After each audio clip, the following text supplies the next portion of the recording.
Hello!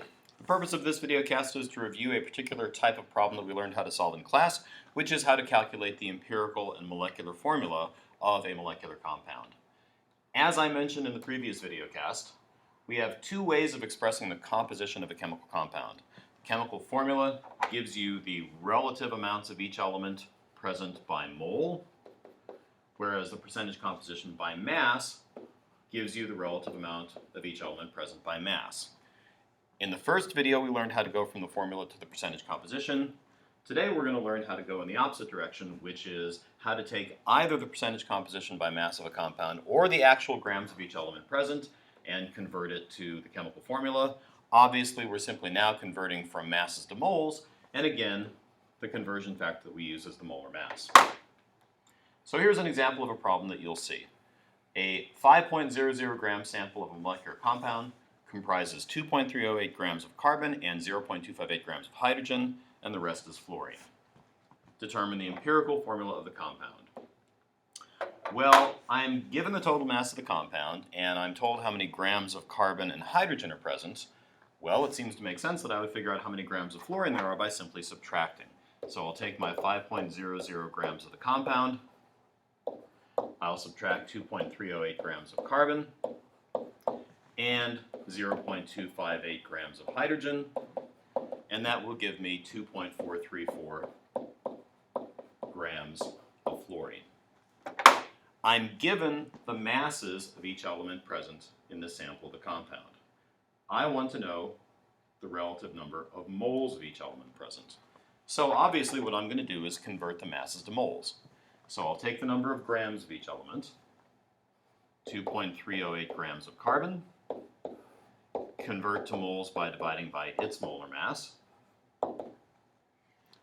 0.258 grams of hydrogen, divide by its molar mass, and 2.434 grams of fluorine, and divide by its molar mass. Be sure to include units, and be sure to keep at least 4 significant figures in your molar masses.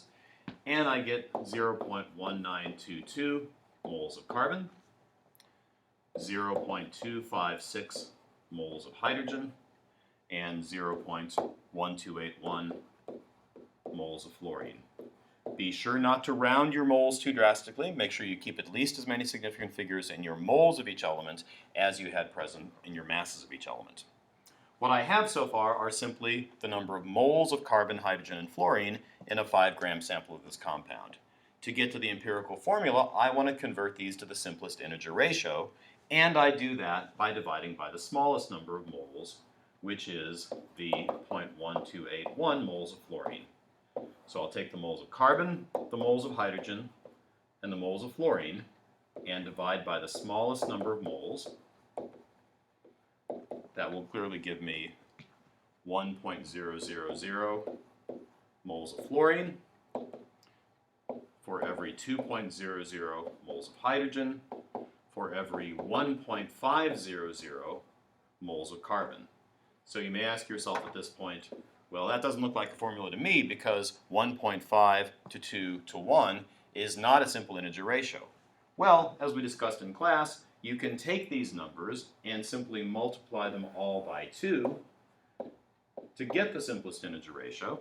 So that will give me a ratio of carbon to hydrogen to fluorine of 3.00 carbon, 4.000 hydrogen, and 2.00 fluorine, or written as a formula, my empirical formula is C3H4F2.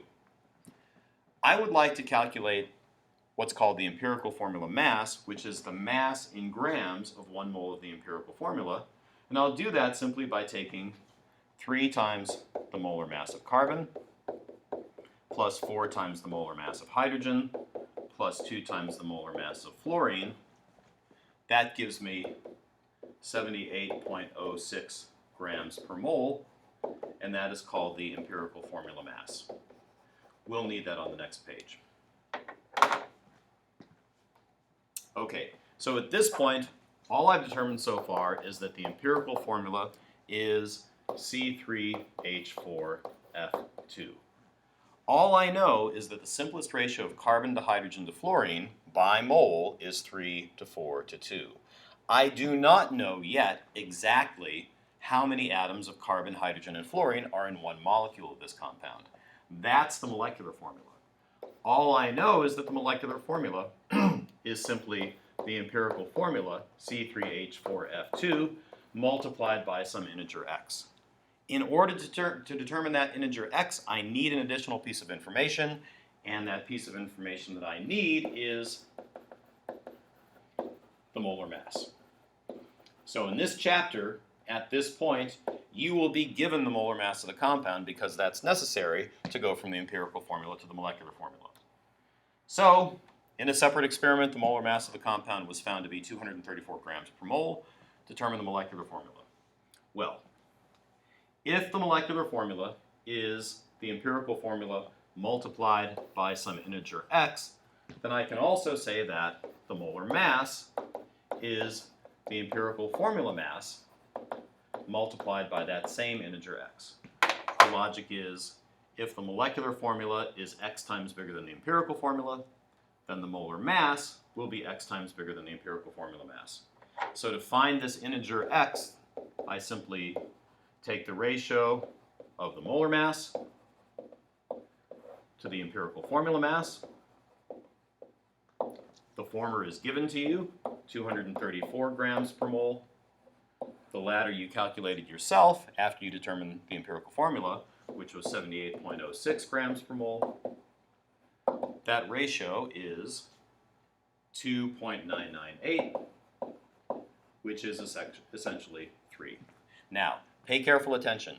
At this point in the problem, when you divide the molar mass by the empirical formula mass, you should get something very, very close to an integer. There's no multiplying by 2 or 3 here to turn it into an integer. If this does not give you a whole number, you know you made a mistake someplace. Go back, check your empirical formula calculation, check your empirical formula mass calculation, and hopefully you'll find your mistake.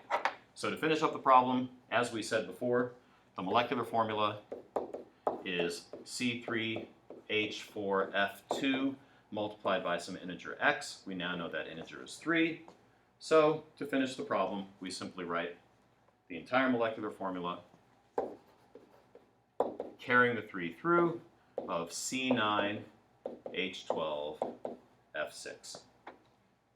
And that is how you go from masses of each element present to the empirical formula, and by using the molar mass from the empirical formula to the molecular formula. Okay.